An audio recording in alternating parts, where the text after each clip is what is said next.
আমার অভিযোগ বলতে গত আপনারা কিছুদিন আগে আমার একটা ইন্টারভিউ নিয়েছিলেন, যেখানে আমি কিছু দুর্নীতিবাজ চাঁদাবাজদেরকে নিয়ে কথা বলেছিলাম বিধায় আমাকে তারা এখন আমার ফ্যামিলি মেম্বার্সদের নাম্বার কালেক্ট করে তারা আমাকে বিভিন্ন হুমকি ধামকি দিচ্ছে যে আমি এলাকায় যেতে পারবো না। আর যে এই কাজটা করছে সে হচ্ছে আমাদের ওখানকার আওয়ামী লীগ মনোনীত চেয়ারম্যান, বর্তমান চেয়ারম্যান হালিম ফকিরের ছেলে সোহাগ ফকির। তিনি বাংলাদেশ কৃষি মন্ত্রণালয়ে জব করে। সে বিগত স্টুডেন্ট যখন ছিল তখন ছাত্রলীগের সঙ্গে ওতপ্রোতভাবে জড়িত ছিল, সেটার প্রমাণও আছে। বিভিন্ন ছাত্রলীগের নেতাদের সাথে তার ছবি, ভিডিও এই সমস্ত আপনারা দেখতে পারবেন। তো উনি হচ্ছে আমাকে হুমকি যে দিয়েছে তার কিছু নমুনা আমি আপনাদেরকে দেখাচ্ছি। আমার নানার নাম্বারে সে হোয়াটসঅ্যাপে কিছু টেক্সট দিয়ে সে রিমুভ করেছে। সে লিখেছে ওয়েট কর, তোর বাপরে পাঠাইছি, ওয়েট কর, 72 ঘন্টার ভিতর ফল দেখবি যে আমি কি করতে পারি। সে এরকম দিয়েছেন। এবং আরও কিছু অকথ্য ভাষা আছে যেটা আমি আসলে বলতে পারবো না, তাই আমি এটা দেখাতে যাচ্ছি আপনাদেরকে।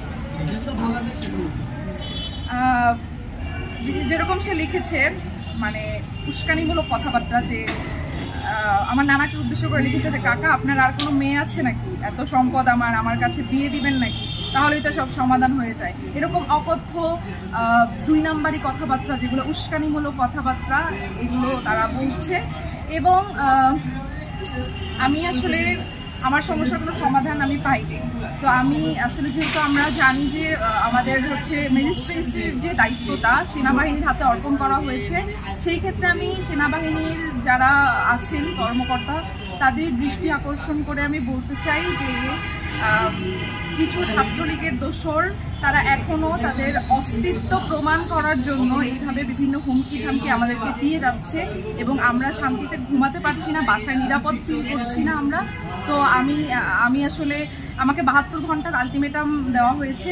এখন এই 72 ঘন্টার মধ্যে এমনও হতে পারে আমি গুম হয়ে গিয়েছি, বা আমাকে মার্ডারও করতে পারে, কারণ আজকাল মার্ডার হচ্ছে, অহরহ ঘটনা ঘটছে, আপনারা সেটা জানেন।